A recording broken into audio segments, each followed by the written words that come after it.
3-0 white wash कर दी है India ने इंग्लैंड को। चैंपियंस ट्रॉफी से पहले ये सीरीज हरा के सारी दुनिया को एक स्टेटमेंट दी है कि हम रेडी हैं।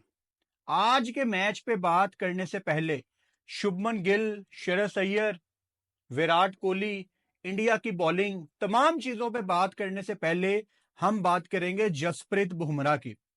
कल रात को 11:30 बजे अनाउंसमेंट की जाती है कि जसप्रीत बुमराह चैंपियंस ट्रॉफी का हिस्सा नहीं होंगे।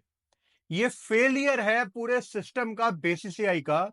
पूरा बीसीसीआई इसमें कसूरवार है कि आपने अपने सबसे प्रीमियम बॉलर का वर्कलोड नहीं मैनेज किया। ये जो ब्रॉडकास्टर ने इतनी हाइप बनाई हुई थी बॉर्डर गवास्कर ट्रॉफी की, चलें बॉर्डर गवास्कर ट्रॉफी आपको मुबारक हो। देखें, राइवलरी इंडिया ऑस्ट्रेलिया की बहुत बड़ी है, लेकिन क्या वो किसी आईसीसी के टूर्नामेंट से ज्यादा बड़ी है? नहीं, बिल्कुल भी नहीं। कोई आईसीसी का टूर्नामेंट किसी भी बायलैटरल सीरीज से ज्यादा इंपॉर्टेंट होता है।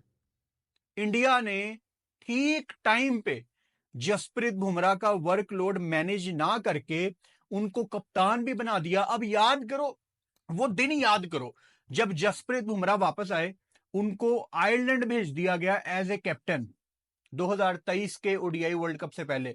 मैंने तब ये बात कही थी कि यार जसप्रीत बुमराह की बॉडी जैसी है ना, वो बड़ी जल्दी इंजरी का शिकार हो जाते हैं और आप उनको कप्तान बना के उन पे बहुत ज्यादा लोड डाल रहे हैं।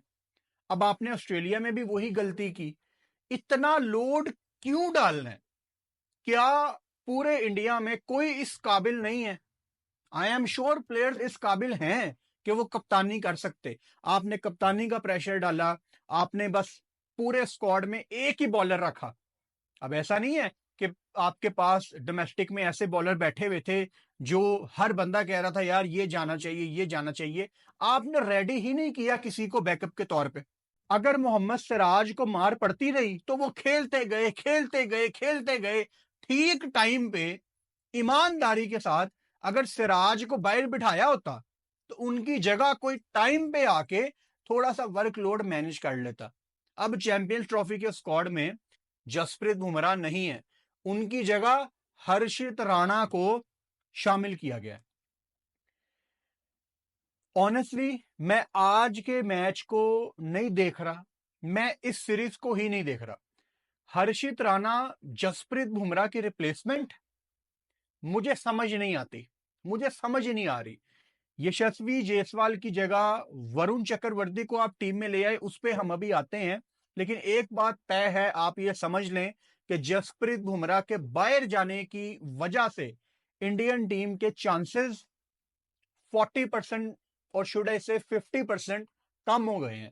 क्योंकि अगर वो विकेटें नहीं भी ले रहे, उनके नाम का एक प्रेशर होता है, बैटर ज्यादा चांस नहीं लेते कि यार ये बॉलर बहुत बड़ा है, ये आउट कर देगा हमें। तो इंडिया के चांसेस बहुत कम हो गए हैं और इसमें कसूरवार बीसीसीआई है, जिन्होंने टाइम पे नहीं जसप्रीत बुमराह का वर्कलोड मैनेज किया। क्योंकि इनको तो बॉर्डर गवास्कर ट्रॉफी ब्रॉडकास्टर ने अपने पैसे पूरे करने थे। चलो आपको मुबारक हो, लेकिन ये धचका बहुत बड़ा है इंडिया के लिए।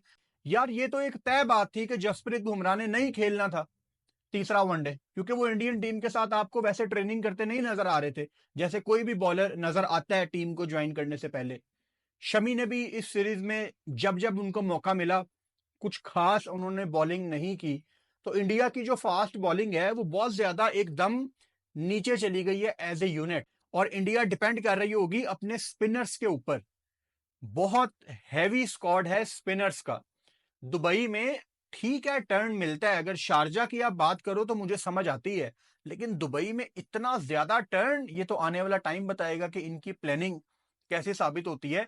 लेकिन बहुत कड़ा इम्तिहान है गौतम गंभीर का, क्योंकि उन्होंने इस स्क्वाड में कुछ ऐसे चेंजेस किए हैं जो शायद सारा इंडिया उस पर कंफर्टेबल नहीं है। नंबर वन, आज के मैच पे आते हैं। अहमदाबाद में शुभमन गिल रन्स ना करें, ऐसा मुमकिन नहीं है। पहले इंडियन प्लेयर हैं शुभमन गिल जिन्होंने एक वेन्यू पे तीनों फॉर्मेट्स में शतक लगा दिए हैं, T20 में भी, टेस्ट में भी, वनडे में भी। यहां वो बड़ा कंफर्टेबल फील करते हैं। बल्कि काफी लोगों को यह भी लगता है कि शुभमन गिल अभी भारत से बाहर जाके उस तरह से रन करना शुरू नहीं हुए, तो काफी लोग शुभमन गिल को सिर्फ अहमदाबाद का प्लेयर भी कहते रहे हैं पास्ट में। इंटरनेट की हकीकत आप भी जानते हैं, मैं भी जानता हूं, लोग ये बातें करते हैं। तो अहमदाबाद में उनका 112 करना खुशाइन है, गुड न्यूज है इंडियन टीम के लिए।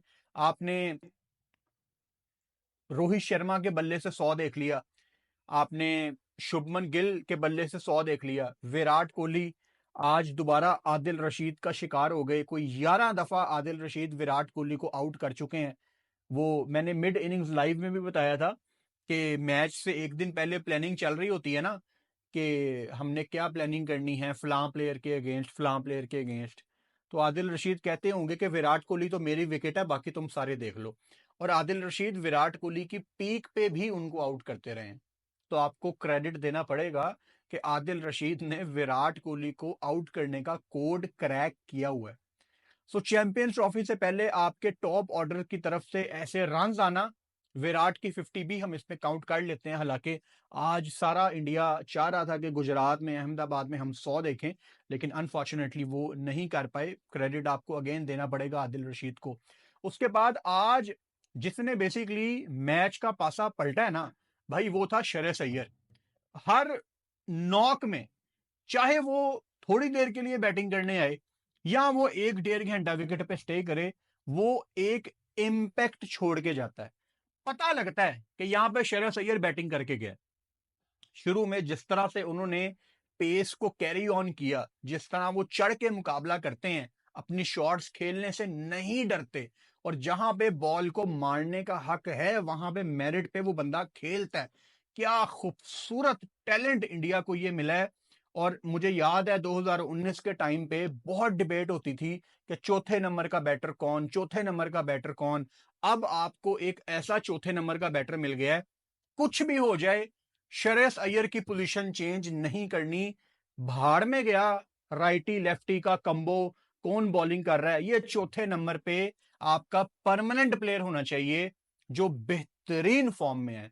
और चैंपियंस ट्रॉफी में आई वॉन्ट बी सरप्राइज अगर श्रेयस अय्यर कोई टॉप 2-3 में यहां पर रन करें, शायद सबसे ज्यादा रन करने का इनको मौका मिले, क्योंकि ये इस टाइम बॉल को कुछ समझ ही नहीं रहे, मेरिट पे खेल रहे हैं। और शानदार इनिंग्स खेली आज भी, 78 रन की।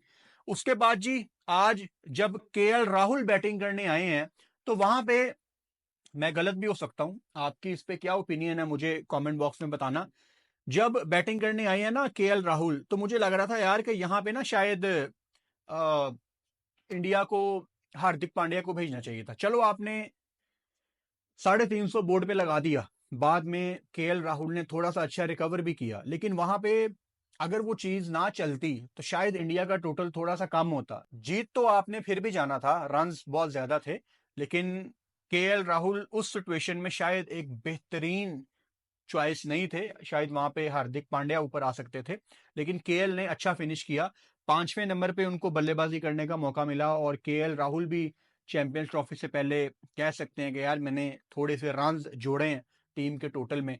You never know, champions trophy एक ऐसा टूर्नामेंट होता है आईसीसी का, जिसमें कभी भी आपको बड़ी नॉक खेलने की आप पे जिम्मेदारी आ जाती है, तो आपको अक्सर टीम को कैरी ऑन करना होता है। तो उनके लिए भी आई शुड से कि उनको मजा आया होगा, आज के बल्ले पे बॉल अच्छा आ रहा था। इंडिया की बॉलिंग, अर्शदीप सिंह ऑब्वियसली आपको चैंपियंस ट्रॉफी में नया बॉल करते नजर आएंगे। ठीक है, हर्षित राणा की अगेन यार आज की बॉलिंग को मेरा दिमाग नहीं मानता कि हर्षित राणा इंडिया से नया बॉल शेयर कर रहा है। गौतम गंभीर एक बहुत बड़ा गैम्बल खेल रहे हैं, बहुत बड़ा गैम्बल खेल रहे हैं। हर्षित राणा यार नहीं, मेरा दिमाग मान रहा, मैंने बड़ी कोशिश की खुद को कन्विंस करने की, लेकिन मेरा दिल नहीं मान रहा कि इंडिया का इतना बेहतरीन डोमेस्टिक का सेटअप है, हर्षित राणा नया बॉल करेगा। मुझे उसकी एबिलिटीज पे कोई डाउट नहीं है, और कोई इस बात को पर्सनल ना ले, लेकिन मेरा दिल नहीं मान रहा कि हर्षित राणा यहाँ पे नया बॉल करे। I wish him all the best. India की जो स्पिन यूनिट है वो एज ए यूनिट इस टाइम बीस्ट मोड में है, और जितना हैवी स्पिन अटैक इंडिया ने चैंपियंस ट्रॉफी के लिए रखा है, अगर तो कंडीशन इनको इनके मुताबिक मिली तो ये खा पी जाएंगे। अगर यहाँ पे कुलदीप विकेटें नहीं लेगा तो अक्षर ले लेगा, और अक्षर जिस दिन नहीं लेगा वहां पे जडेजा चढ़ के मुकाबला करेगा। आप जानते ही हैं कि जहां पे किसी से कुछ नहीं हो रहा होता वहां पे जडेजा बहुत कुछ कर जाता है। हालांकि इन्होंने वरुण चक्रवर्ती को भी डाला है, लेकिन आई डोंट थिंक कि वो सीधा प्लेइंग 11 में आएंगे, और शायद आना भी नहीं चाहिए, बिकॉज कुलदीप आपकी फर्स्ट प्रायोरिटी ही होना चाहिए। कोई मैटर नहीं करता कोई क्या सोचे, Kuldeep Yadav should be your first priority in ODI cricket. आपको मुबारक हो जी ये जीत 3-0 की। अब टाइम है चैंपियंस ट्रॉफी में, लेकिन वीडियोस हमारी रोज आती रहेंगी। आप वीडियोस देखते हैं, अपनी मोहब्बत का इजहार करते हैं, मैं आपका शुक्रिया अदा करता हूं। चैंपियंस ट्रॉफी के दौरान हमारी ऑब्वियसली प्री मैच वीडियोस भी आएंगी, और मिड इनिंग्स में अब हम लाइव भी आते हैं, उस पर भी आप हमें ज्वाइन करें, और बेल आइकन लाजमी दबा लो ताकि जब भी मैं लाइव आऊं या मैच के बाद वीडियोस आए आपको नोटिफिकेशन फौरन आ जाए।